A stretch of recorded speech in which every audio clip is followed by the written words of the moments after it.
I sort of jokingly said a moment ago that the millennials and sandwich generation screwed, but the boomers are okay. But maybe they're not, because we've got the third piece of research this week, which is new data from the ONS finding that older workers have been affected quite badly by the pandemic. And we know, of course, that it was the younger workers, the youngest workers, who were hardest hit because they tended to be in sectors like leisure and entertainment, like hospitality, that really suffered during the pandemic.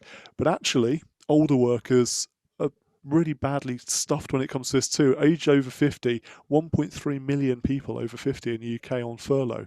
And then more, 3 in 10 workers aged over 50 on furlough believe there is a 50% chance or higher that there won't be any work for them when their scheme comes to an end.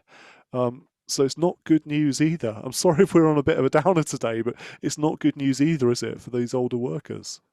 No, I was actually just about to say, it's like we're coming on here to depress everybody, like just one after the other. Oh, they're screwed. Yeah, no, the parents are screwed too, and the grandparents.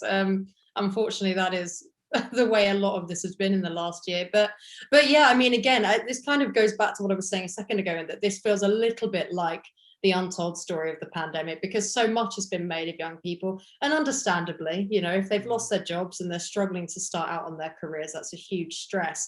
But actually, if somebody who's aged over 50 loses their job because they're on furlough, and there is obviously a real chance that that could happen, I think it's very, very hard to find work again if you're over that age. If you're somebody that's, worked in the city for years and you're incredibly professional and all the rest of it, and you've got great contacts, you won't have a problem. But this isn't going to be you anyway, realistically. It's going to be people that don't have those sorts of careers. And I think it is going to be really, really tough for people to get back on the job ladder. And a lot of people are not ready to retire when they're in their 50s. No. It's not feasible yet. And then, so what do they do as a result? And I was really racking my brains to try and figure out, okay, is there anything that obvious that can be done? And AJ Bell, who is a pension provider, they've suggested loosening the rules around taking income tax from pensions. But that to me is possibly storing up problems for more years down the line, because of course, the more you touch your pension, the younger you are, the less pension you have for the older you are. I don't know. I mean, what do you think from a financial planning point of view? Because I cannot square this circle. No, and I think it's very difficult to. I mean, we hear a lot of people almost have this notion that they're never going to stop working, and actually their retirement plan is just to keep going through their 60s, maybe through their 70s, and retire much, much later than a traditional retirement age. The reality, the crushing reality of this is that doesn't often work out for people because they lose their jobs. The economy tanks, for example, as we're seeing right here.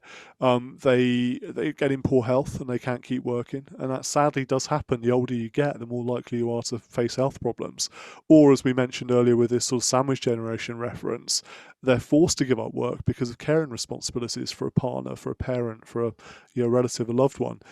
So all these things can conspire against you if your retirement plan is based around, I'm going to keep working. And that's why it's a really, really bad idea. But going back to the bigger picture, and it's obviously too late for somebody who's in their 50s, who's on furlough, who thinks there's a good chance they're not going to get their job back once furlough ends in the autumn, and the job market's potentially going to be very, very tough at that point. It's probably too late to have this conversation right now. But if you're thinking about the whole of your career, this is why it's so important to start early, to start saving early, to get not delay these major life steps. And that's something I've seen throughout my 20-year career, is this real shift. Whereas before people were starting their career, they were starting families, they were buying homes, etc. in their 20s. That then got shifted to the 30s and now increasingly to 40s. And you push things back for 20 years.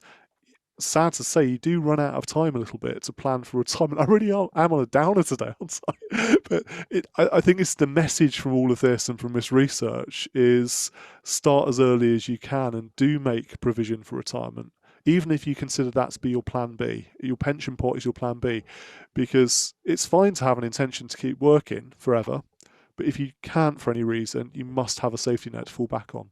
It's like what that phrase, make plans and God laughs, something along those Yeah. lines. It's obviously impossible to plan for all eventualities and to continue down the depressing conversations. I think it's also it's not a reality that I think a lot of people can start those life steps early. I think, I mean, people don't want to be having children and whatnot, and that's their prerogative. But B, even if they did want to get on the housing ladder and things like that, it's just not possible. No. So you're kind of screwed, even if that's what you want, and it's very, very hard to do. Which feels like a very depressing statement to make. I want to lift this though, and you mentioned your sort of quote on that. My preferred one is the Mike Tyson one, which is everyone's got a plan until they get punched in the mouth.